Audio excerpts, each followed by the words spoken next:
relax.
Oh, it's you. What brings you all here? Hey, we're just having a look around. I'm here to update myself on how things are going here. Oh, the Fatui are here too! Let me introduce you.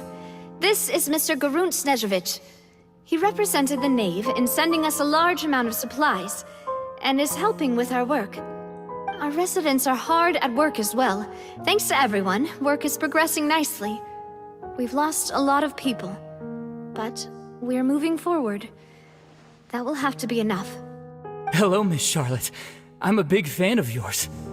I especially like that article you wrote last year about Fontaine's stray cats. But if you don't mind, could you not emphasize our role too much in your report? It's not charity we're doing here. We just happen to share the same interests as the Spina. I get where you're coming from. I'll keep it as simple as possible. Or would you be willing to feature as friendly neighbors? That would be fine. Thanks. Oh, you're back too. How are things? We finished laying down the construction materials. It'll be another hour before the workers are able to go over there. Huh? You're here too, Clarand? Well, her reputation's greatly risen after that whole duel business with Miss Farina. So she's here in Poisson to wait out the heat. There's too much to consider in the reconstruction of Poisson. The Spina has need of more decision-makers. And, well, I do already happen to be connected to Mr. Callis. Oh, wait just a moment. Do you mind me asking a few questions? You know, about how you felt before the duel, about what it was like facing down a god. There's lots of exciting material there, I bet.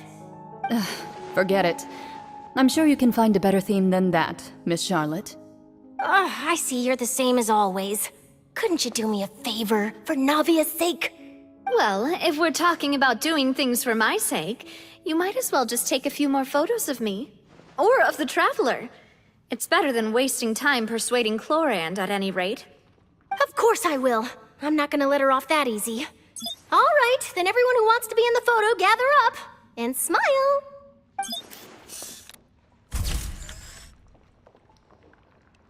How did it go? Was it a good shot? Did Paimon look... Not bad. Your addition really helped the composition of the picture. All right, hang on a moment. Let me snap a few more shots.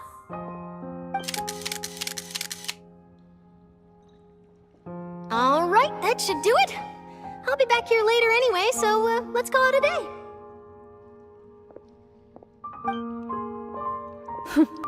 You're very quick. Speed is of the essence when it comes to the news, and freshness is the key. Also, not to brag, but I'm pretty good at building connections. Who knows? I might eventually get that interview with you after all, Miss Clarand. Wow, you really do have that never say die spirit. I'm impressed. I'll hazard a guess that this is how you got that interview at the Fortress of Meripede.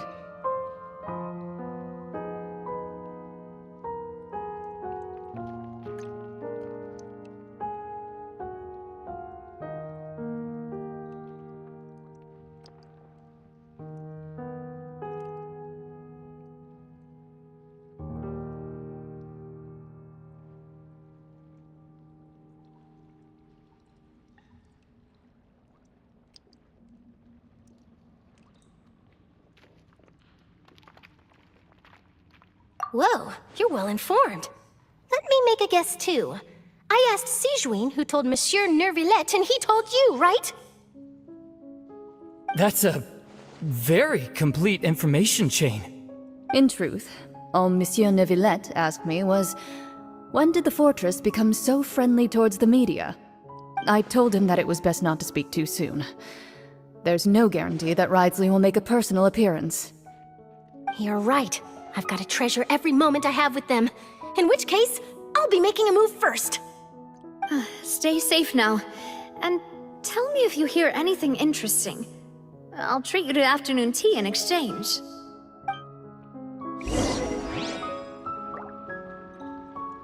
You seem curious about the fortress.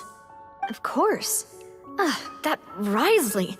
I still remember going down to the fortress to grill him for information on my father's case. Boy, did he take me for a ride. Without telling me anything, of course. But he did invite you to tea, didn't he?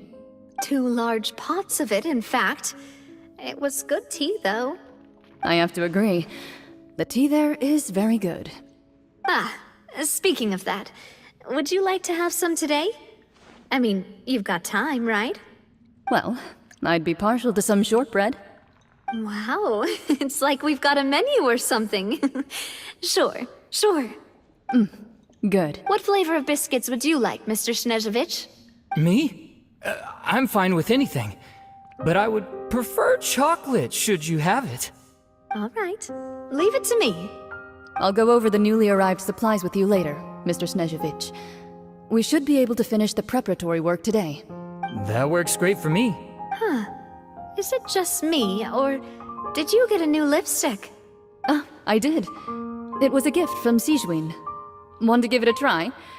I think the color would suit you, too.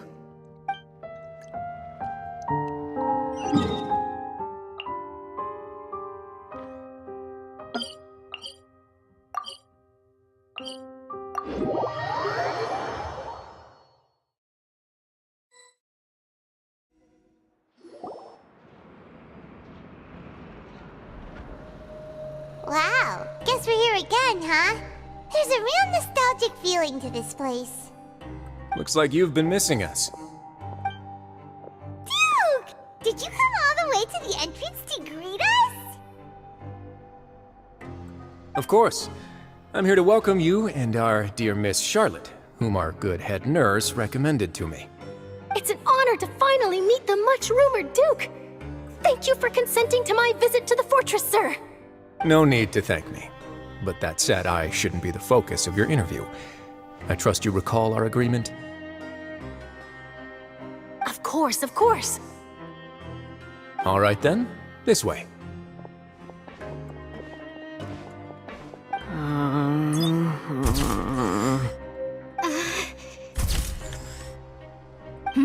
Hey, no need to be so nervous.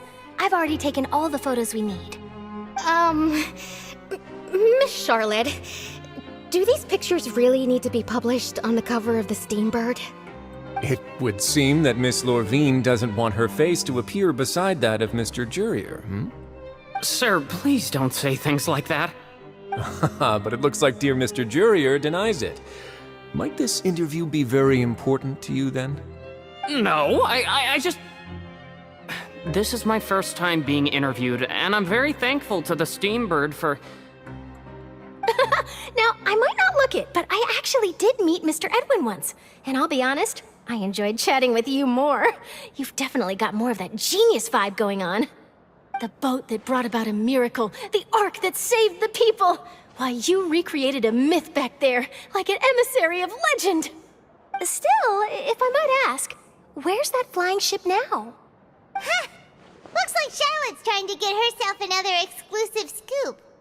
I have to apologize, but that ship is presently in the bowels of our factory.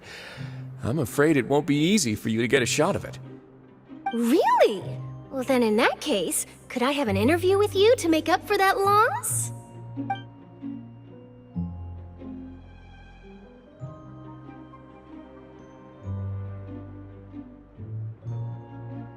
You already know my answer, I'm afraid. Best you interview our head nurse instead. Or perhaps you'd like to take another photo of this couple of researchers? Did you really have to use the word couple? Well, then, 2 solo photos will do. Is my hair messed up? Please, someone help me have a look. Things sure are getting pretty lively here. We've seen this kind of thing before. Oh, seems like everyone's here. Would any of you like to try this new drink I came up with? Ah, Sigewinne. Hey, Miss Charlotte. Why don't you, take some pretty photos of our head nurse? Sure. Come on, Miss Sigewinne. Over this way. Let's find a brighter spot. Sure. Do I have to smile? So, how have things been at the fortress? Same old, as you can see. Fontaine's undergone some changes, but this place is still more or less the same. Other than that flying ship, it got a tad too much attention, I think. That's why I decided to let the interview go through. We should direct more public opinions toward the behind-the-scenes heroes. Am I right, Mr. Jurrier? Miss Lurvine? You're too kind, sir. I believe that you too should have your day in the sun. Not that you would want that, which is a pity. I'll just leave the spotlight to you two.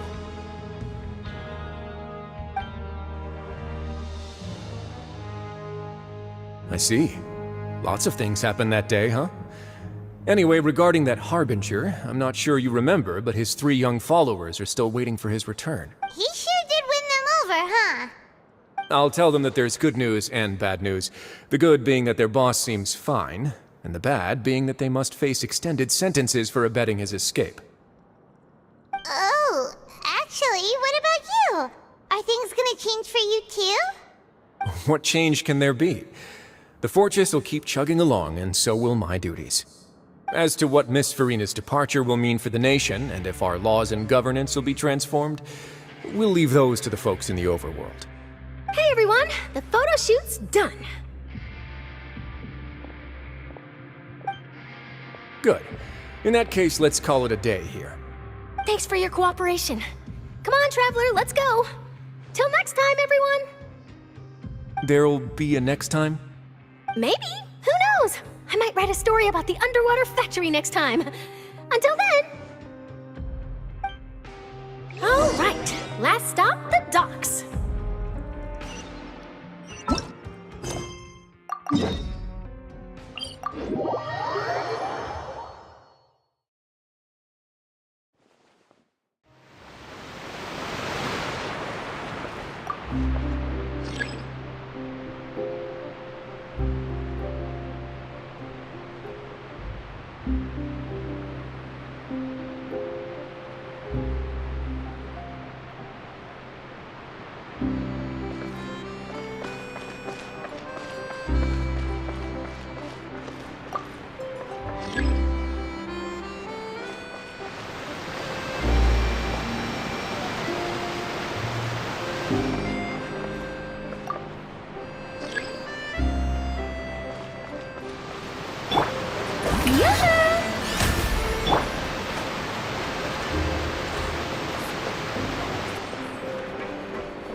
Behold!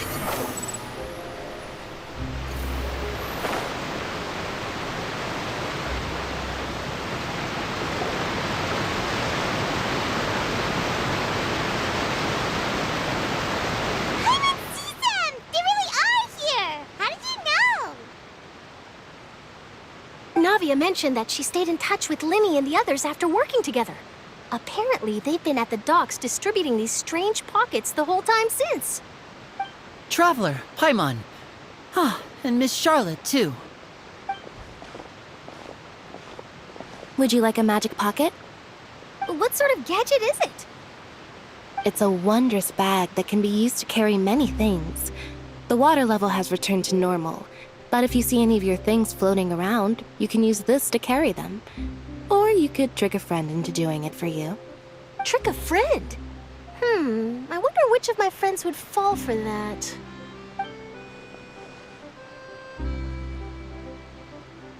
You could just make a friend like Fremine here.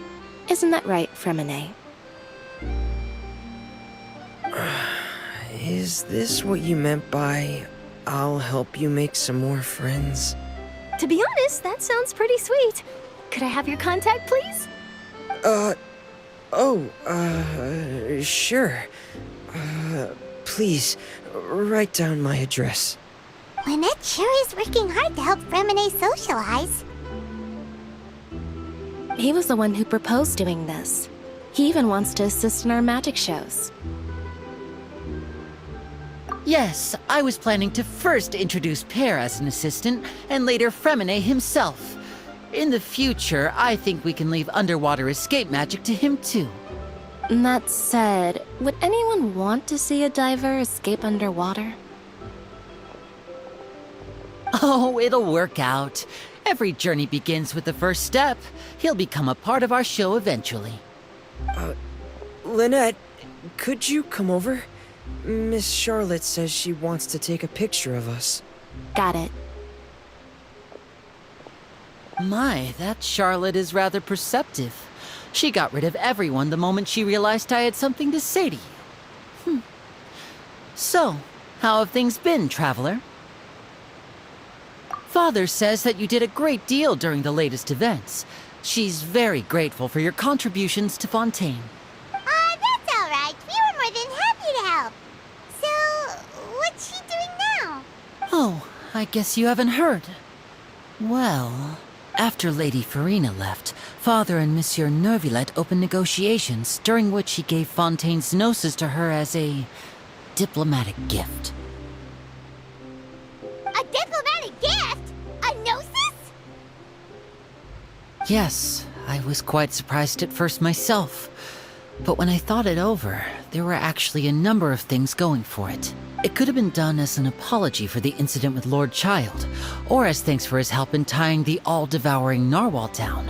Furthermore, Father did also lend significant aid to Fontaine and Poisson. Well, that's true, but this is a gnosis we're talking about. Doesn't this seem a bit irresponsible? I would agree, but I've also heard that it seems that Monsieur Nervillet has had a significant change of heart regarding the matter. So there's some reason for this that only Nervillet knows about? I suspect you'll have to ask him about that yourself. Ah, yes, speaking of which, I did see him strolling around the entrance to the Fortress of Meripede a while back. Isn't he real busy and stuff? Paimon didn't think he'd have the time for that. But back to the topic. The gnosis was given to the knave, right? What about Child? They say that he's returned to Snezhnaya to recover from his wounds. I hear that the recent disaster really did a number on his health. That's true. When you think about it, we've had loads of run-ins with the Fatui. To think we'd be allied with them this time. So shocked by such a simple switching of sides?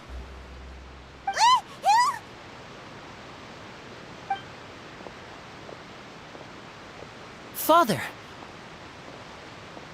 Well, what do you know? Come to the docks to see how my children are doing and meet the Traveler by chance. Please do not pay my accomplishments in Fontaine too much mind. I would have done them regardless. Are you going to take the gnosis back to Snezhnaya? That is our duty as harbingers, yes. Don't be too preoccupied with sides. The goal of the Fatui concerns not a single place or person, but the entire world. With such a grand goal in mind, it is inevitable that we must wear many masks. Switching my masks is something I've always done. Well, that depends on many things. No one truly knows what the future holds. What good is honesty if you can't rely on it forever? As for you, I very much look forward to our next collaboration. Good things cannot be achieved alone, and you've proved yourselves to be great partners. A vision? All right. I'll remember to return it. Thank you for keeping it safe for him this entire time.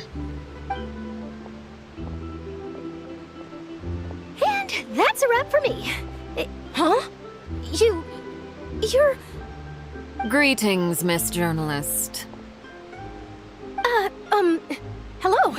If I'm not mistaken, there are diplomatic channels I'll need to report to take a photo of you. That is correct. So forgive me, but I will not be able to serve as a subject in your article. However, feel free to write as much as you'd like about our dear magicians and our upcoming rookie talent. I will. The sea breeze is quite pleasant. I shall continue my walk while the weather remains so agreeable. Farewell. Farewell, Father. Oh, she has such an intimidating presence. I didn't even dare to take a picture. Thankfully, I've already wrapped up all my pre-scheduled interviews. Thank you all. This'll be more than enough for me to write about, I'm sure. Don't be too nervous. Why don't you take a magic pocket before you go? Here, Traveler, Paimon, you take one too. To move things about? That's right. Funny. I was giving out magic pockets when we first met too. And what do you know? I'm doing the exact same thing right now.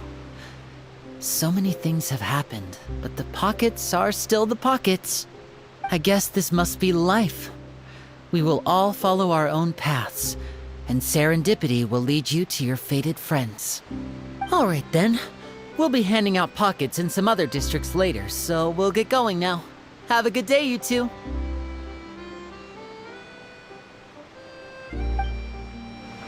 Well, guess we sent Charlotte off.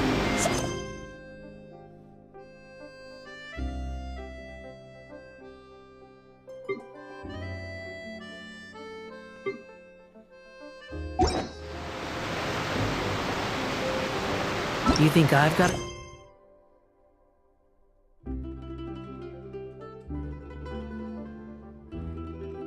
Sharp tongue? I just...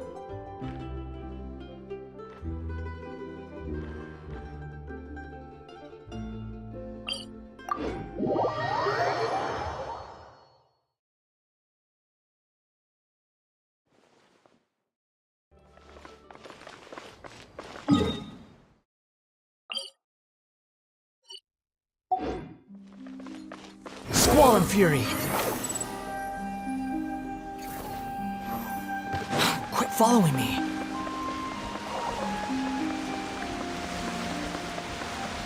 Behold!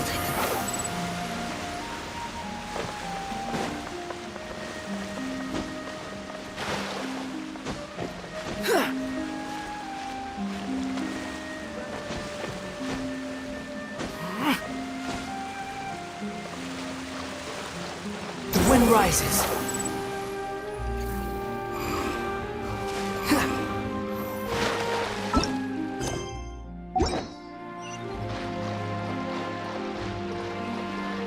Behold! The entrance to the fortress! Ooh, he really is there!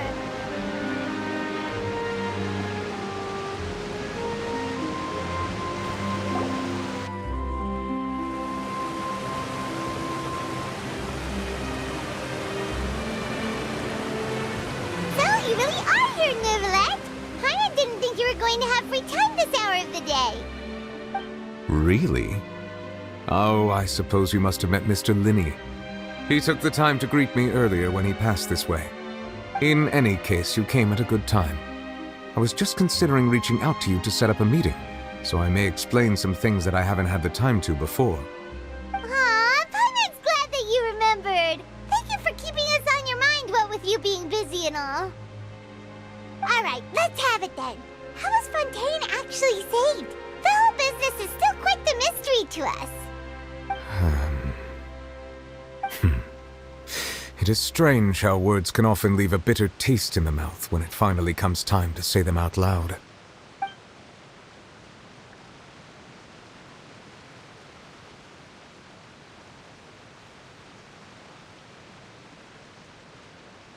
Whoa. So that's what happened?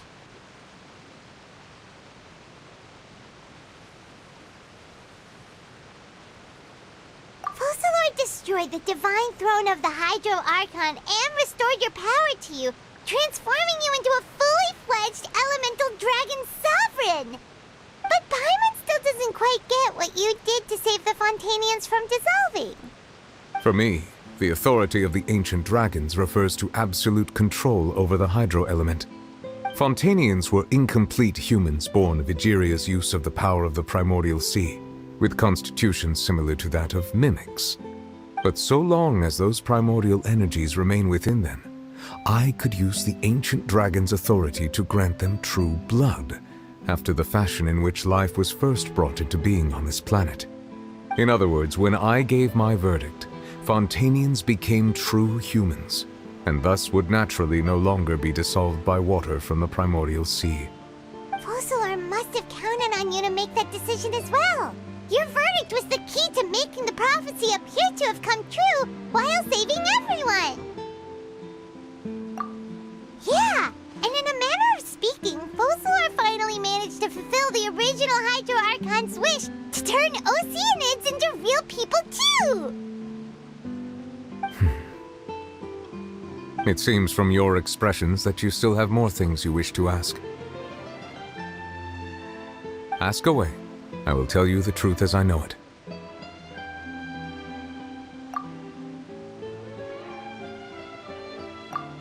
You will soon be heading to Natlan, I presume?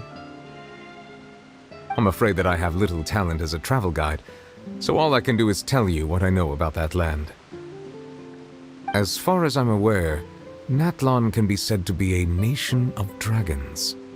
A nation of dragons? You mean like you? No, I suspect that I would not find myself welcome there. Unlike ancient dragons such as myself, the dragons of Natlan have undergone long years of development and evolution. Large numbers of them have entered a form of coexistence with humanity. Natlan is also the nation of war. War ravages those lands like an undying flame. There is one other piece of information I got incidentally from my negotiations with the Knave that I believe may be useful to you. The Harbinger known as the Captain has thrown his hat into the endless ring of war. The Captain. Sounds like a real tough customer. Seriously, everywhere you look, there's a Fatui Harbinger doing their thing. I suggest that you fully prepare yourself before going to Natlan. In the meantime, Fontaine's doors will always be open to you.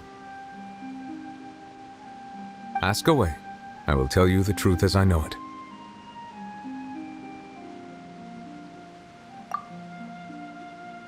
Yeah, about that. Risley said Farina has already left. What's that all about? Ah, Lady Farina. The people are only aware that her death sentence has not been carried out. She abdicated the post of Hydro Archon and left affairs related to that title to me, before leaving the Opera House. I related Focalor's words to her faithfully and completely. After hearing them, she seemed neither saddened nor comforted. She simply said that she was tired and needed to rest. Having said that, she then packed her things and moved out of the Opera House, not unlike how an ordinary person might. But she's still got a place to stay, right? You need not worry. I will make arrangements to ensure that she will not want for food, clothing, board, or travel.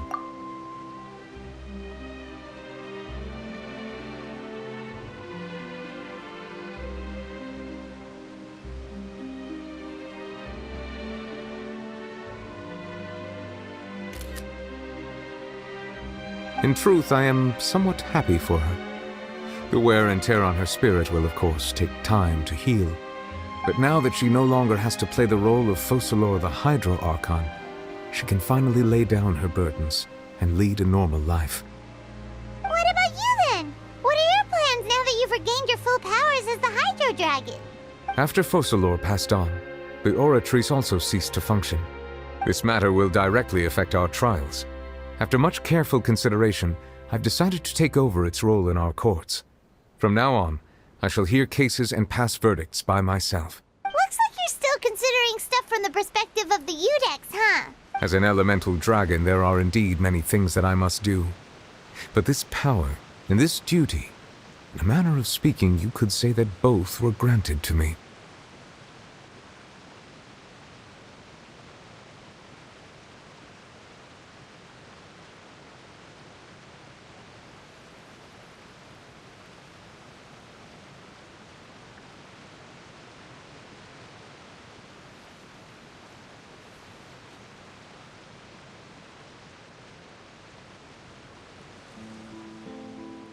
As such, before I attend to my other responsibilities, I must first and foremost continue to serve Fontaine as its highest judge. The duty of the Hydro Sovereign and the duty of the Udex shall coexist within my person. Additionally, the Hydro Archon's departure has brought about another problem, which is that the Opera House shall no longer produce indemnitium. That's true. That power was derived from the people's faith in the Hydro Archon, wasn't it?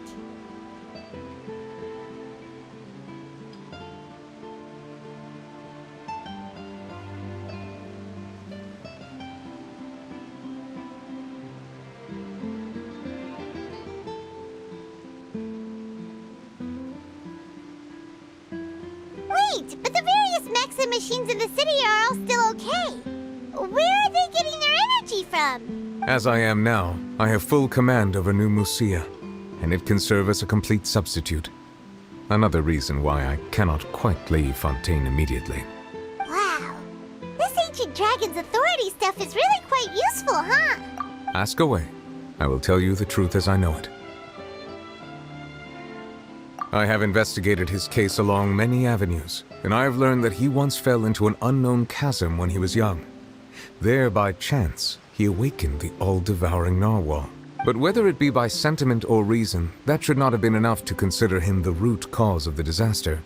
At most, he would have had tangential liability. As for the judgment passed by the Oratrice during the trial, whether it was due to that liability by association, or Focalors deliberately using him to buy time for us on the assumption that he would be able to hold the creature off, I cannot say. Guess Focalors had Fontanians in mind the whole time. In the end, it was thanks to her that they finally became real humans. Hang on a second. Paimon suddenly got another question. Back when Fontanians hadn't yet become real humans, were the children they had also transformed Oceanids? Life has always flowed like water. Do you recall how Fontanians would often come to the Fountain of Lucine to pray for children? Yeah, Lynette said the fountain is where all the waters in Fontaine converge. In truth, even those couples did not know that such prayers were no mere custom, but instead a form of ritual. Those Oceanids who were blessed within the spring water would later descend as new humans in the coming months. Paimon sorta gets it now. Either way, seems like this ritual won't be of any further use, but it'll probably live on as a local custom. Ask away. I will tell you the truth as I know it. Oh, that's right! They say you've given it to the knave as a diplomatic gift or something. Leaving aside their intentionality, the two Fatui Harbingers have indeed done much for us during this crisis. Their sole remaining goal in Fontaine, at least at this point, would seem to be the Gnosis. The Oratrice has ceased to function. The Hydro Archon's divine throne is now no more, and I do not need the Gnosis's power. As such, it has lost all meaning for Fontaine. If the Fatui have impure designs, we might as well accede to their request now, and avoid unnecessary conflict. What complicated considerations.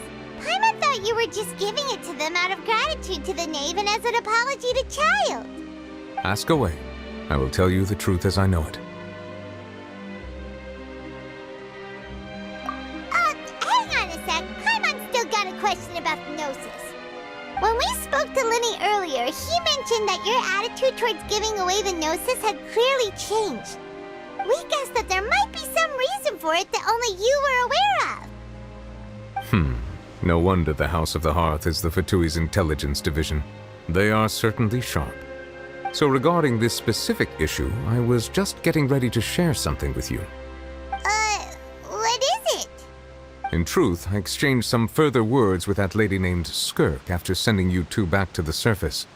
It went something like this.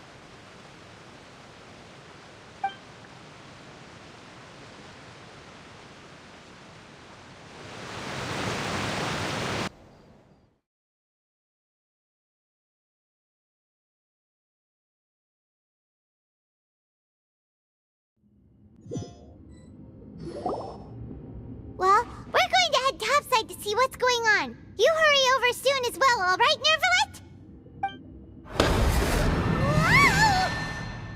What next? The all-devouring narwhal isn't here, so I'm no longer getting any interference. I can finally catch the scent of your power, what it's made of. It is the authority of the planet's primordial dragons, but with something very similar to a god's curse mixed in. It's quite a novel blend. I'm sure I've encountered something like this before. What was it again? I do not know what you speak of. Of course. How could I forget? You should have the remains of the third descender on your person, yes? Remains? I've never heard of any such thing. According to your parlance, I believe it may be called a gnosis. Well, that much is true. After Focalor's divinity faded, she handed her gnosis to me. But I fear I have never heard of it described in the manner that you just did. I've been training with my master, the Fowl, ever since I was young, and I have never returned to the surface since. So most of the information I possess, I got from him. It is only natural for those who are greater than humanity to possess a different sort of common sense, which is why there are so many problems in our attempts to communicate with humans. Regardless, you should probably get rid of objects of misfortune to prevent any disasters from befalling you. To live in itself is a blessing. But once a person dies, the bonds he once had with this world shall all turn to curses. What do you mean by that? No need to fret. These are just my personal thoughts, and my reason for no longer wishing to return to the surface. This third descender you refer to, who are they? And when did they die? Master never mentioned them to me. Perhaps it just wasn't that important for me to know. If you're interested, though, I could ask him. I'll be sure to pass the answer on to you next time. Next time? You believe we will meet again? I do. Wait.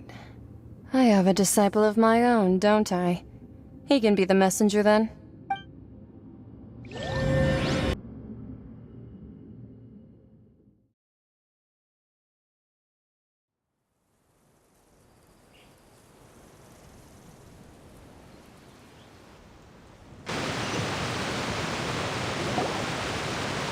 That's what she told me. Whether it would prove useful or not, I wanted to pass that information on to you. The remains of the third descender? So that's what the Gnosis actually are. Paimon just thought they looked like chess pieces. How could they be a person's remains? All the same, assuming that there was no misunderstanding or special metaphor at play, that is what she meant to say. And she said that it would bring misfortune and that you should check it, which is why you gave it to the Fatui. If she speaks the truth, then I would simply be putting Fontaine at unnecessary risk by keeping it here.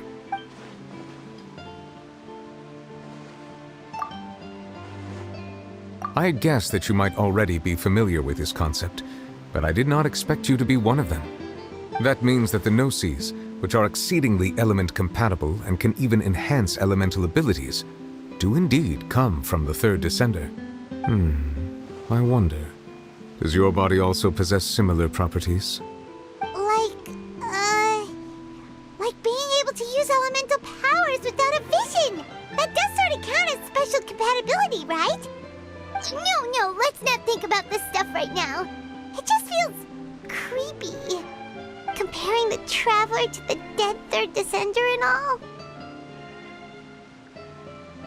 That's what you say, but this topic still feels like bad luck. Let's child recovers, let's get some more answers out of him. Or go look for his master and get the answers that way. I too believe it unwise to make too many blind guesses when information is lacking. The same is true of being at court. All right. Whatever the case, it seems like the crisis here in Fontaine's over for now. Yes. All of Focalor's efforts were for this moment as well. But she sacrificed herself in the end as a god, and she suffered through all those years as a human. Was that really what she wanted?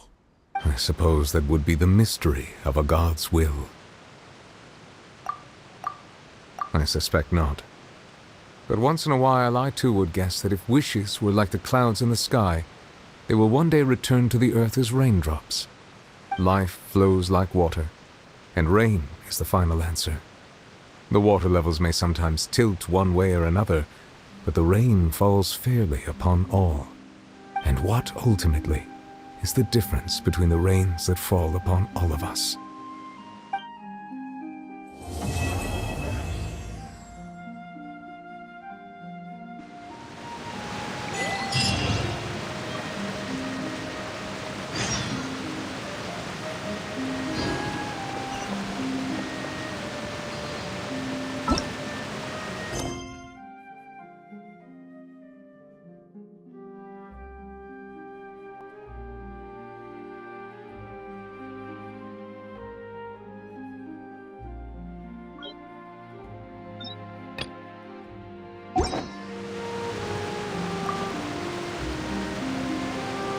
It seems from your expressions that you still have more things you wish to ask.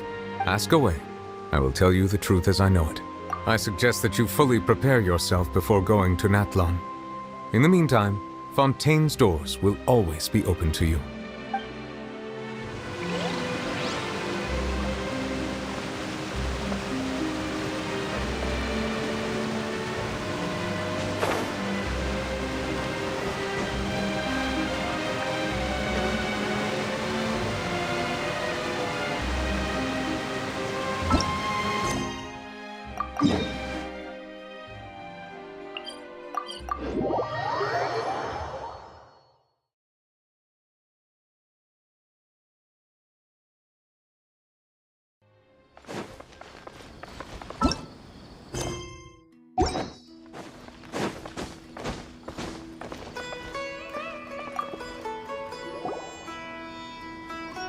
Perfect. It's you two. I have a commission here that has your names written all over it. In fact, I'd even go so far as to say you're the only ones for the job. The only ones for the job? Huh. If our help is really that important, it's probably some Archon-class commission, right? The Adventurers Guild doesn't employ that kind of classification system. In fact, this commission is also probably not nearly as intimidating as what you're expecting. All it asks us to do is to find a missing person. Huh? Then why did you say we were the only ones for the job? I came across this commission while reviewing our backlog not too long ago. It seems simple, but our records indicate that over a dozen successive efforts to complete it have all ended in failure, despite attempts by several accomplished and renowned adventurers. With the reputation of the Adventurers Guild and the performance of the Sumeru branch at stake, it's in our best interest to assign this commission to the adventurer with the highest completion rate over the past few years. Well, that's us for sure. All I'm asking is for you to give it your best shot. If it proves to be beyond your capabilities as well, I'll talk to the commissioner about canceling the commission. Okay, so who are we looking for? And what is it about this commission that's made it so hard to complete? This commission was jointly issued by the residents of Vimara Village. They say one of their own villagers has gone missing. But the problem is, they don't know the missing person's name. They can only provide information about his general appearance. They're all from the same village, but they don't even know his name? If so many adventurers have failed to complete this commission, maybe this missing villager doesn't exist at all. Could it be some sort of a prank or something? Unlikely. Several villagers came by to issue the commission, and judging by their appearance and tone of voice, they seemed incredibly sincere. It certainly didn't seem like a joke to them. Besides, putting up a commission requires a processing fee. There aren't many upsides to a prank that costs Mora to carry out. In any case, it would probably be best to go to Vimara Village and ask around first. The Adventurers Guild does have some information on hand, but I would say anything you can learn directly from the villagers would be far more reliable. The best way to avoid misdirection is to go to the source. All right then, let's go! Paimon's starting to get really curious about this whole thing.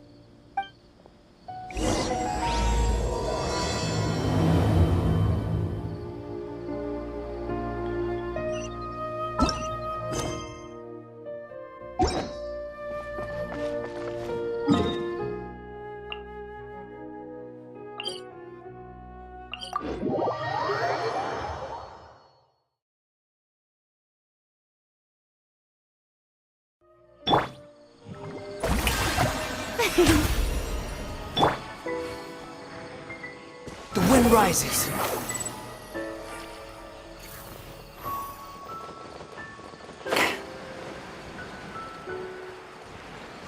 We made it to Vimara Village! Why don't we talk to some of the villagers to learn a little bit more about the missing guy? If this commission is really as challenging as Catherine made it out to be, we're gonna need to...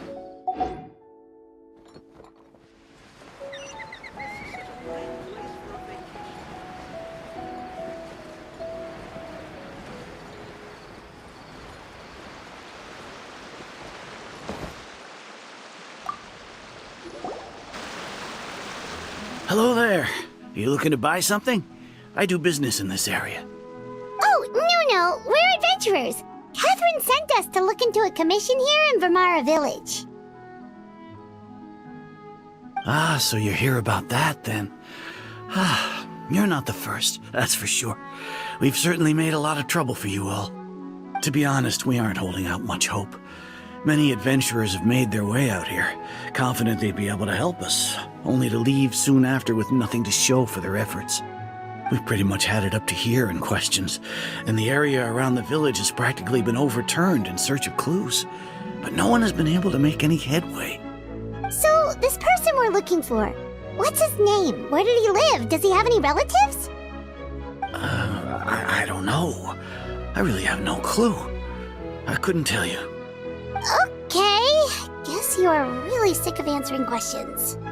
I'm sorry, I didn't mean to sound short with you. I was actually just giving you my answer to your questions. I know it may seem like we don't have anything to offer by way of information, but I promise you, we all have a very strong impression of him. When you live in the same village as someone, you develop a lot of memories together, you know? We just don't know the specifics. Maybe we did at one point, but that information is long gone by now. At least that's what everyone in the village seems to think.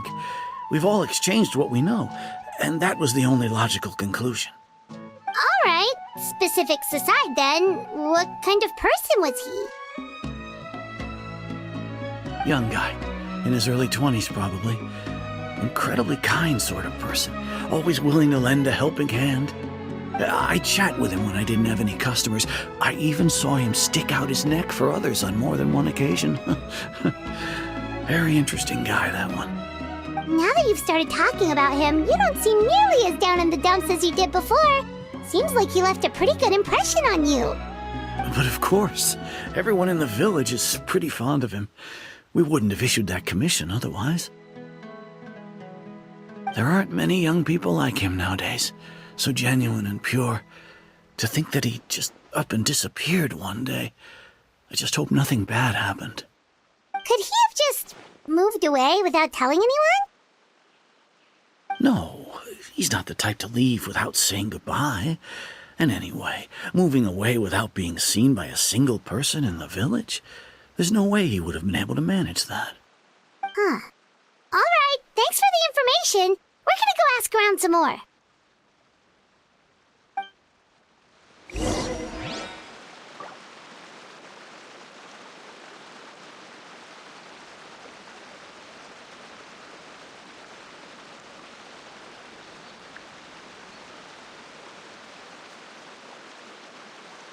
There's no such thing as pure freedom in this world. Even the wind cannot blow on forever.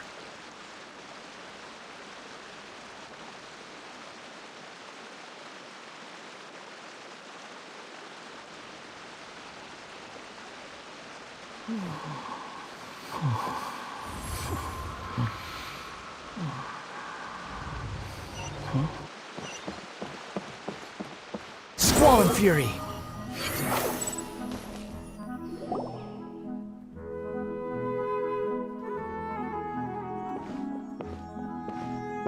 It's that guests I hear. Hi, Grandpa Amadea. We're here to help you look for the guy that's gone missing. Ah, so that's what brings you to these parts. Coming all this way for our sake. That's so very kind of you. With your help, I trust that young man's case is in good hands. Could you tell us a bit about him? Of course. I'm happy to help any way I can. With my failing eyesight, I'm afraid I can't offer much about his appearance. But I do remember hearing the sound of his voice. Not recently, of course. That loss has left me feeling quite empty. I don't think his parents are still living in the village. But somehow he never seemed lonely. In fact, he was usually the one offering companionship to others. He would often take time to visit the elderly or play with the orphans in the village. And whenever someone had something on their mind, he was there to listen with open ears. He always knew just what to say. As the village chief, I owe him many thanks. Helping villagers navigate difficult moments in their lives should have been one of my responsibilities. But he was often the one rising to the occasion. Wow. He seems like such a nice and gentle person. No wonder his disappearance affected you all so much. But, you wouldn't happen to know any details about his name, address, or family situation, right? I'm ashamed to admit it, but I just can't remember. No matter how you look at it, I should know those things. But for some reason, no matter how hard I try to remember, the information just doesn't come. Perhaps my age really has caught up with me this time. It's okay. There's no need to force yourself to try and remember. We'll figure something out.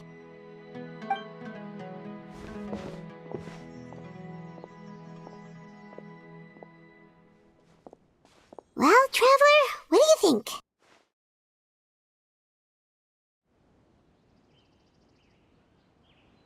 Paimon thinks so too. Like, the name thing. It's so weird that no one remembers his name. And nobody has been able to tell us anything about his family or where he lived.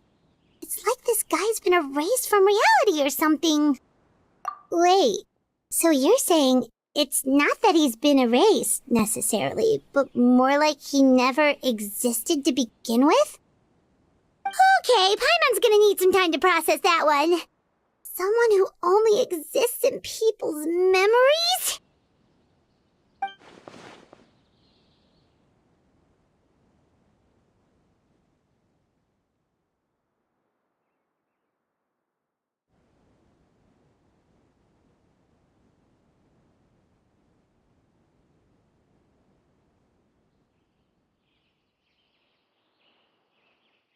You two are the adventurers who just arrived, right?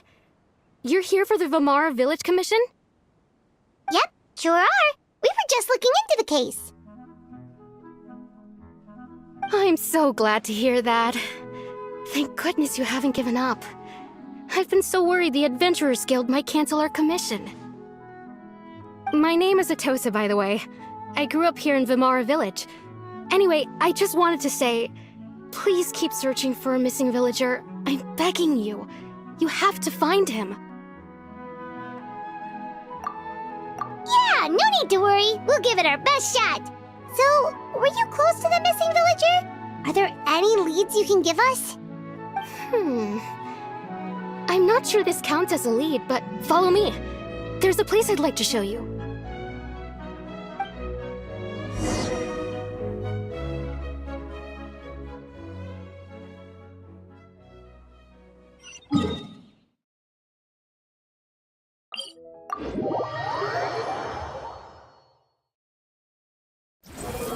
Search for it.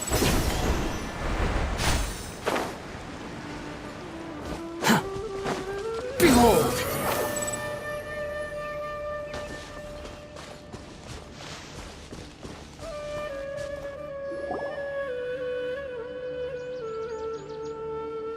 Is this the place? Under this tree? Yep. I know it doesn't look like much, but this place is very meaningful to me. It's so full of memories.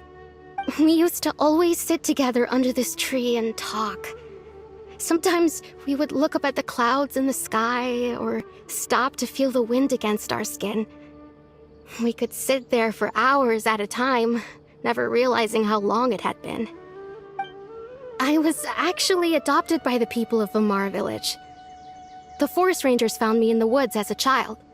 I was surrounded by such good people, and growing up in the village was so lively. Still, there were times when I couldn't help but feel incredibly alone. Alone? How should I put it? When something's bothering you, or when you have good news to share, you always want to talk about it with somebody.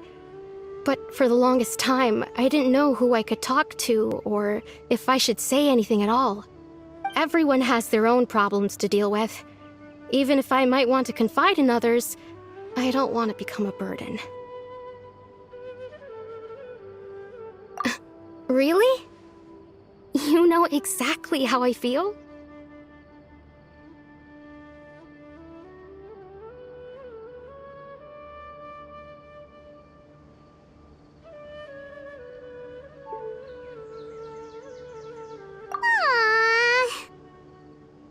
Wow, that sounds really nice. You're quite lucky. When it comes to our missing villager, well, I guess you could say that to me. He felt like both a family member I could rely on and a friend who could really understand me.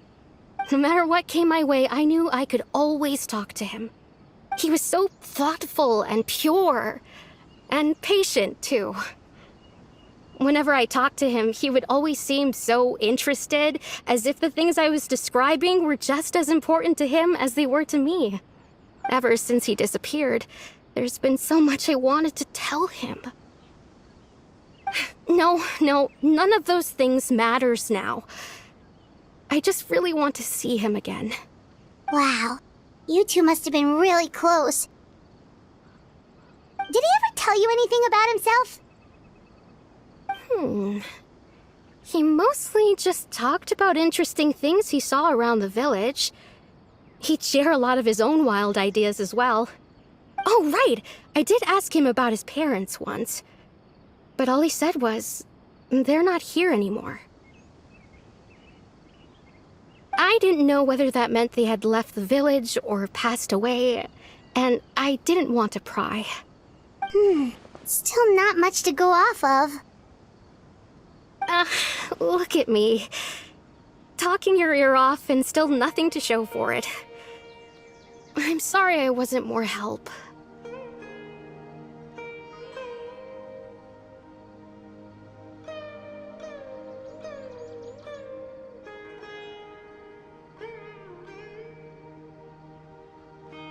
The last time I talked this much in one go was when we were still together. Come to think of it, every time we talked, it always seemed to be around dusk, just like right now. Time always passed by really slowly.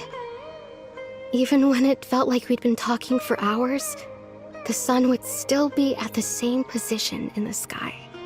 Well, time always seems to pass slower when you're relaxed, right? What's wrong, Traveler?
natural over there.